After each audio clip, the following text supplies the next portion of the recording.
Movie की शुरुआत में पता चलता है कि इस मूवी को 3 कहानियों में डिवाइड किया गया है। पहली कहानी एक किंग और क्वीन की है, जिन्हें देखकर लगता है कि वो बड़ी खुशी से अपनी जिंदगी जी रहे हैं, लेकिन बाद में पता चलता है कि क्वीन को कोई मेडिकल प्रॉब्लम होती है, जिसकी वजह से वो कभी भी मां नहीं बन सकती और इसीलिए उसके चेहरे में कभी भी स्माइल नहीं होती और वो हमेशा अपसेट रहती है। अब किंग अपनी वाइफ को इतना उदास रहते हुए देख नहीं पाता और इसके लिए कई इलाज कराता है, कई डॉक्टर्स की मदद लेता है, लेकिन लाख कोशिश करने के बावजूद कुछ नहीं होता। कोई भी डॉक्टर क्वीन की प्रॉब्लम का पता नहीं लगा पाता और ऐसे में वो क्वीन को खुश रखने की कोशिशों में लगा रहता है। और एक दिन वो अपने महल में सर्कस में काम कर रहे जोकर्स को बुलाता है और उनसे परफॉर्म कराता है ताकि इससे क्वीन का मन थोड़ा हल्का हो जाए और उनकी कॉमेडी के चलते पूरे महल में हंसी का माहौल छा जाता है। इसके चलते पता चलता है कि सर्कस टीम की एक लेडी प्रेग्नेंट है और ये देखकर तो क्वीन और भी ज्यादा अपसेट हो जाती है और वहाँ से चली जाती है और वो अपने कमरे में जाकर चीजों को फेंक कर तोड़ने लगती है और जोर से रोने लगती है। तब किंग उसके पास आकर उसे प्रॉमिस करता है कि तुम्हारे इस प्रॉब्लम को सॉल्व करने के लिए मैं किसी भी हद तक जाने के लिए तैयार हूँ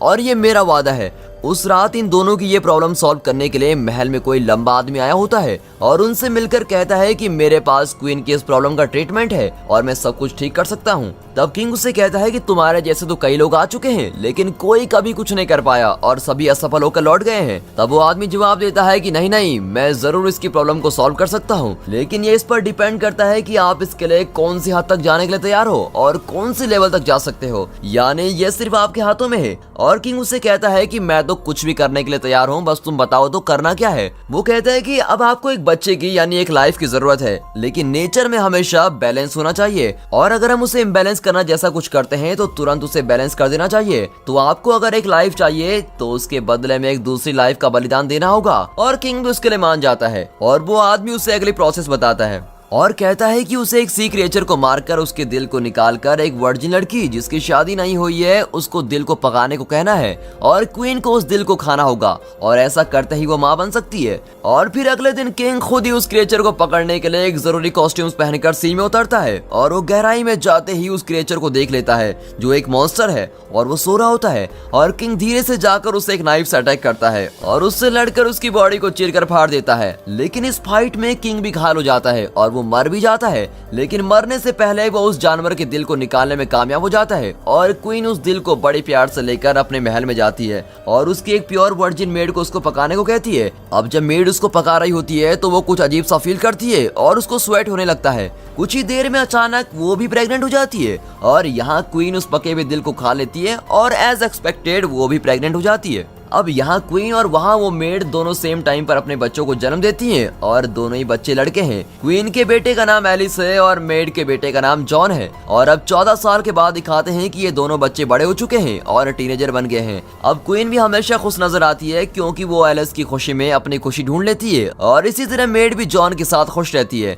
अब एलिस और जॉन देखने में एकदम सेम लगते हैं और इन्हें देखकर तो ये लगता है कि ये दोनों बिल्कुल ट्विंस हैं और इनके बाल भी बिल्कुल उस सी क्रिएचर के जैसे हैं। और यही नहीं, वो दोनों बेस्ट फ्रेंड भी होते हैं और खुशी से एक दूसरे के साथ खेलकर टाइम स्पेंड करते हैं। पर इन दोनों को साथ में रहते देखकर क्वीन को अच्छा नहीं लगता और वो एलिस से कहती है कि तुम एक राजकुमार हो और एक मेड के बेटे के साथ फ्रेंडशिप रखना तुम्हें शोभा नहीं देता, तुमसे फ्रेंडशिप करने वाले की भी औकात होनी चाहिए। और ये कहकर उसको डांट लेती है, लेकिन एलिस तो बच्चा है, वो कहाँ सुनने वाला, वो फिर खेलने चला जाता है उसके साथ। तब एक दिन ये दोनों बच्चे जब स्नान कर रहे होते हैं तब पता चलता है कि जैसा वो सी क्रिएचर पानी में ब्रीथ करता था वैसे ही इन दोनों में भी पानी के अंदर ब्रीथ करने की पावर होती है। यहाँ क्वीन उसकी मेड को यानी जॉन की माँ को बुलाकर उसे वार्न करती है कि तुम जॉन को एलिस से दूर रखो और यदि इस वार्निंग के बावजूद भी वो दोनों फ्रेंड्स बनकर रहे तो मैं तुम दोनों को इस राज्य से बाहर निकाल दूंगी। और मेड भी जॉन से ये बात कहती है, लेकिन इन सब का इनकी फ्रेंडशिप पर कोई असर नहीं पड़ता और ये लोग पहले की तरह ही फ्रेंड्स बनकर रहते हैं। अब एक दिन ये बच्चे लिमिट क्रॉस कर लेते हैं। खेल ही खेल में ये दोनों एक दूसरे के कपड़ों को एक्सचेंज कर लेते हैं और जॉन उस महल में एलिस बनकर चला जाता है। अब जॉन के महल पहुंचते ही क्वीन को उस पर शक होता है और वो उसकी बॉडी की स्मेल से पहचान लेती है कि ये तो एलिस नहीं है और इससे वो बहुत ही गुस्से में आ जाती है। फिर वो जॉन से उस राज्य को छोड़ने को कहती है, लेकिन एलिस उसे जाने नहीं देता और बार बार उसे जाने से रोकता है। पर जॉन कहता है, यार भाई, तुम्हारी माँ ने तो मुझे जाने को कहा है और मुझे जाना ही होगा। फिर एलिस उसे रोकते हुए कहता है, अगर तुम्हें कुछ हो गया तो मैं कैसे जी पाऊंगा। तब जॉन उसे एक ट्री के पास लेकर जाता है और उस ट्री पर एक छुरा लेकर हल्के से कट कर देता है तो देखते ही उसमें से पानी निकलने लगता है और वो साफ पानी होता है। अब जॉन कहता है ये देखो, जब तक इस ट्री से ऐसा पानी निकलता रहा तो समझ लेना कि मैं जिंदा हूँ, और जिस दिन ये पानी खून में बदल जाए तो समझ लेना मैं किसी मुसीबत में फंसा हुआ हूँ और मेरी जान को खतरा है। और ये कहकर वो चला जाता है। फिर एलिस अब रोज उस ट्री के पास जाकर चेक करता है कि उसमें से पानी निकल रहा है या खून, और ऐसे ही चलते एक दिन अचानक ट्री से खून निकलने लगता है। अब ये देखकर जॉन कोई प्रॉब्लम में फंसा होगा, इस बात को समझकर एलिस अपनी माँ को बिना बताए वहाँ से भाग जाता है और जॉन को ढूंढता है। अब बहुत जगह पर ढूंढने पर और कुछ ट्राई करने के बाद उसको जॉन के घर का पता मिल जाता है और वो उस एरिया में पहुंचकर कैजुअली चल रहा होता है। तब कई लोग उसको जॉन समझकर उसके पास भाग कर आते हैं और उसको हग करके इमोशनल हो जाते हैं। अब असल में जॉन की शादी भी हो गई होती है और वो अपनी फैमिली के साथ खुशी से रहता है, लेकिन फिर पता चलता है कि 5 दिन पहले जॉन किसी जंगल में गया था और वहाँ से लौट कर नहीं आया। अब ये खबर मिलते ही एलिस भी जंगल में जाकर जॉन को ढूंढने लगता है। यहाँ महल में क्वीन एलिस को ढूंढकर थक जाती है और वो फाइनली उस आदमी के पास जाती है जिसने उसे माँ बनने के उपाय दिए थे और उसे उसकी हेल्प करने को कहती है। तब वो फिर से वही डायलॉग बोलता है कि अगर तुम्हें तुम्हारा बेटा वापस चाहिए तो तुम्हें एक बलि देनी होगी, और क्वीन भी इसके लिए राजी हो जाती है। वहाँ जंगल में जॉन को एक गुफा के अंदर दिखाया जाता है और उसका पूरा शरीर खून से लथपथ होता है और वो बहुत ही ज्यादा घायल भी है। तब दिखाते हैं कि एक बड़ा मॉन्स्टर उसको अटैक करने आ रहा है और वो बचाव बचाव करके चिल्लाने लगता है। तभी उसकी आवाज को सुनकर एलिस वहां पहुंच जाता है और उस मॉन्स्टर की गर्दन पर छुरा घूमकर उसको मार डालता है और जॉन को बचा लेता है। फिर एक ट्विस्ट दिखाते हैं कि इस मरे हुए मॉन्स्टर का रूप धीरे धीरे बदलने लगता है और पता चलता है कि वो एलिस की माँ है, यानी क्वीन है। अब जैसे उस आदमी ने कहा होता है कि एक लाइफ को बचाने के लिए दूसरी लाइफ की बलि देनी होगी, ठीक वैसे यहाँ उसकी माँ ने अपनी जान देकर उसकी जान बचाई होती है। अब एलिस महल में लौट आता है और वहाँ का राजा बनकर रूल करने लगता है। और इसी के साथ दोस्तों ये पहली कहानी खत्म होती है। अब दूसरी कहानी की ओर बढ़ते हैं। इस कहानी में किंग को दिखाया जाता है जो बंदूक लेकर शिकार करने के लिए जा रहा होता है, और 2 लेडीज को भी दिखाया जाता है जिनका नाम इमा और डोरा है। अब किंग एक फ्लर्टी टाइप का इंसान होता है और वो हमेशा लड़कियों के साथ घूमता फिरता है और वो चाहता है कि हमेशा उसके पास कोई ना कोई लड़की तो होनी चाहिए, और वो खूब शराब भी पीता है। अब इस हालत में भी वो अपने लिए एक सुटेबल लाइफ पार्टनर की खोज में रहता है और उसके देश में क्वीन को लाने का प्रयास करता है। वो उसकी होने वाली वाइफ के लिए ढेर सारे पैसे और गहने जमा करके रेडी रखता है। अब यहाँ एक छोटे से गाँव में 2 बुजुर्ग लेडीज को दिखाते हैं जो सिस्टर्स हैं, और बड़ी सिस्टर का नाम है डोरा और छोटे का नाम है इमा। डोरा एक सेल्फिश लेडी है जबकि इमा एक स्ट्रेट फॉरवर्ड यानी सीधे मुंह तोड़ सवाल जवाब वाली। वो कभी घर के बाहर नहीं निकलते हैं और अब तक इन्होंने शादी भी नहीं की होती है, और अब ऐसे चलते बिना शादी के इन्हें इस घर में ही रहकर मरना ही था। लेकिन घर के अंदर ही रहने से ये दोनों ज्यादा बातें न करने की वजह से इनकी वॉइस बड़ी स्वीट होती है, यानी उम्र के हिसाब से देखा जाए तो इनकी आवाज यंग लेडीज की आवाज की तरह होती है। अब ऐसे में एक दिन किंग इनके घर के बाहर से गुजरते समय डोरा अपनी सुंदर आवाज में गाना गाती है, और ये वॉइस सुनकर किंग उस वॉइस वाली लेडी यानी डोरा को देखने की बहुत ही बड़ी इच्छा होती है, और वो सीधे उनके घर के दरवाजे के पास खड़े होकर कहता है एक बार मुझे तुम्हारा चेहरा दिखा दो। वो तो सोचता है कि ये ऐसी आवाज वाली कोई यंग लेडी होगी।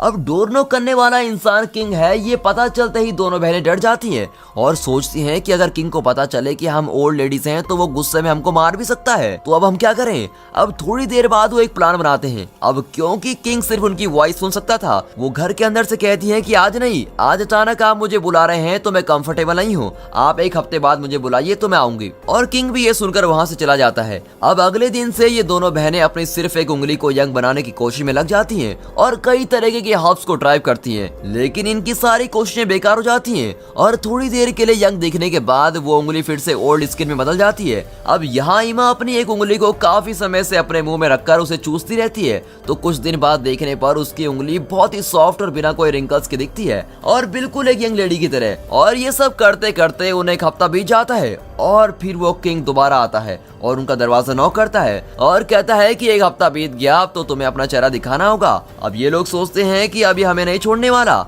इसलिए कुछ न कुछ तो उपाय निकालना ही होगा। तभी डोरा इमा की उस सुंदर उंगली को दरवाजे से बाहर करती है और कहती है कि आज सिर्फ मैं अपनी उंगली दिखा सकती हूँ। उस तरफ किंग उस सुंदर उंगली को देखकर खुशी से पागल हो जाता है और वो उसको किस करने लगता है और अपनी ड्रीम गर्ल को पाने जैसा फील करता है। पहले वॉइस सुनकर उससे प्यार करने वाला अब उसकी उंगली देखकर उसे प्यार करने लगता है और इस तरह दोनों बहनें और भी ज्यादा घबरा जाती हैं और सोचती हैं कि इसे पता चलेगा कि हम इसे ऐसा फंसा रहे हैं तो ये तो हमारी जान ही ले लेगा। फिर किंग कहता है मुझे तुम्हें देखना है और तुम्हारे साथ रहना भी है। तो डोरा अंदर से आवाज देती है ठीक है मैं एग्री करती हूँ, लेकिन क्योंकि मैं एक शाई टाइप की लड़की हूँ, इसीलिए मैं एक रात के समय मिलूंगी और आप ये अरेंज कीजिए कि उस रात कहीं भी कोई दिया या उजाला नहीं होना चाहिए, बल्कि वहाँ पर पूरा अंधेरा होना चाहिए और ऐसे में ही मैं आपके साथ रहूंगी। क्या आपको मंजूर है? और किंग कहता है हाँ बिल्कुल मंजूर है और चला जाता है। अब इमा डोरा के बैग में दिख रहे रिंगल्स को हटाने की कोशिश में लग जाती है। इस ओल्ड एज के रिंगल्स को हटाने के लिए वो उन्हें टाइट से पकड़कर इन्हें ग्लू से चिपका देते हैं और फिर देखते देखते सारे रिंकल्स खत्म हो जाते हैं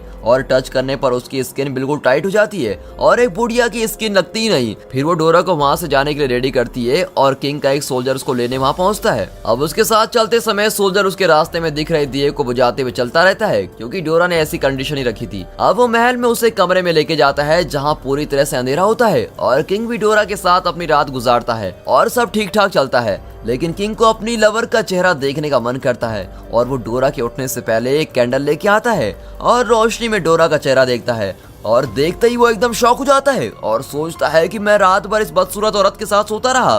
फिर वो गुस्से में आकर उसके सोल्जर को कहता है कि इस बुढ़िया को खिड़की से बाहर फेंक दो और सोल्जर तो इसको उठाकर बाहर फेंक देते हैं। लेकिन गिरते समय नसीब से उसकी ड्रेस और बेडशीट्स पेड़ों पर अटक जाते हैं और झूला जैसा बन जाता है और डोरा नीचे गिरने से बच जाती है।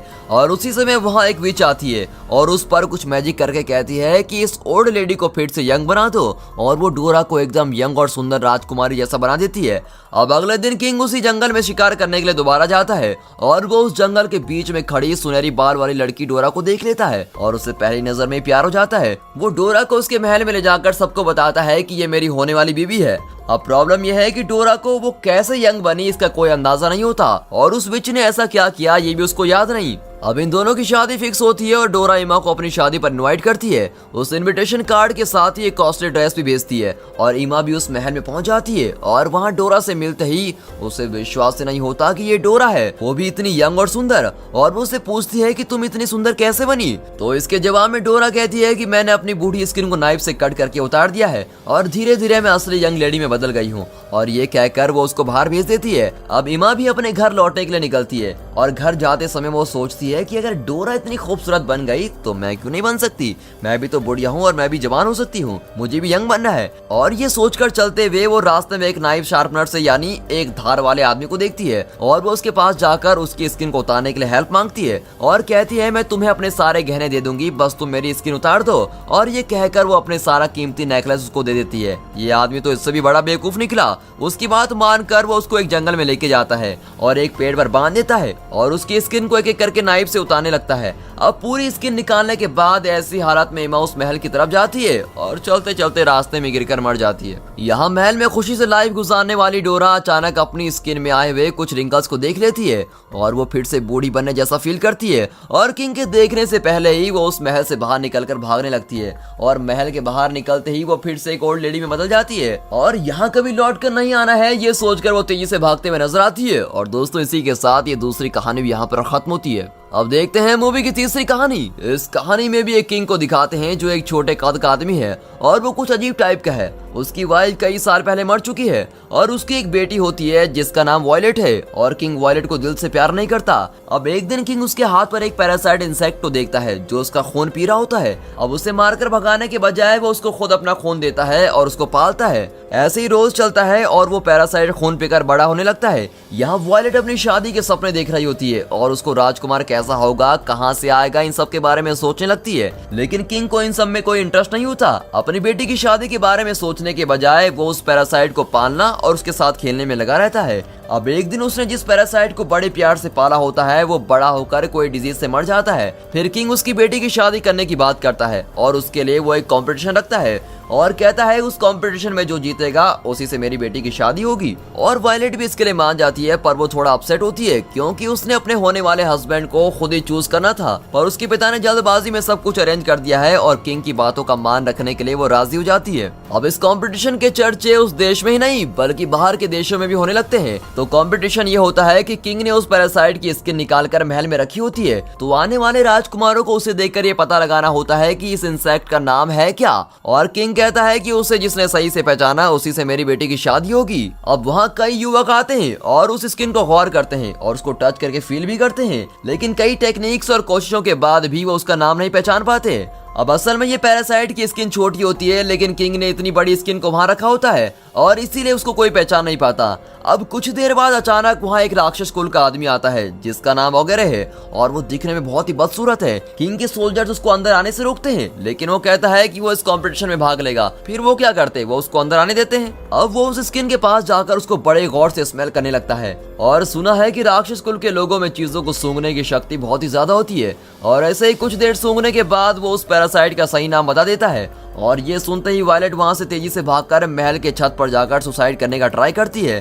तभी किंग उसके पीछे भागकर उसको रोकता है और उसे समझाता है कि मैंने उसे अपना वचन दिया है और एक राजा का वचन भगवान के वचन के समान होता है। तुम मर गई तो यहाँ मेरा वचन कौन निभा सकता है, प्लीज मेरी बेटी वचन का मान रखो। और ऐसा सब कहकर उसे बहलाता है और फाइनली वो एग्री करती है और ओगरे उसे अपने साथ लेकर जाता है। वो एक पहाड़ पर एक गुफा में रहता है और वो वायलेट को उठाकर उस पहाड़ पर चढ़ाकर उसी गुफा में जाकर उसको बंद कर देता है। फिर वायलेट कई दिन वहीं बैठकर रो रही होती है। अब एक दिन ओगरे जब शिकार करने निकलता है तब वायलेट सामने वाले पहाड़ पर एक लेडी को देखती है और वो उसको बचाने के लिए रिक्वेस्ट करती है और उसके साथ क्या हुआ ये सारी बातें बताती है। अब ये सुनकर वो लेडी भी इस पर तरस आकर इसकी मदद करने के लिए राजी हो जाती है और थोड़ी देर बाद वो अपनी फैमिली में से और भी कई लोगों को वहां लेकर आती है और वो उनसे वायलेट को इस पहाड़ पर कैसे ला सकते हैं इसके बारे में बात करती है और उन्हें इसका सोल्यूशन भी मिल जाता है। लगता है ये सब सर्कस में काम कर रहे होते हैं। ये लोग इस पहाड़ से उस पहाड़ तक एक लंबी रस्सी बांधकर उस रस्सी पर चलने वाले और पहले कई बार ऐसे चलकर एक्सपीरियंस होने वाले एक इंसान की हेल्प लेते हैं और वो भी वायलेट को उठाकर धीरे धीरे रस्सी पर चलकर उसको पार कर लेता है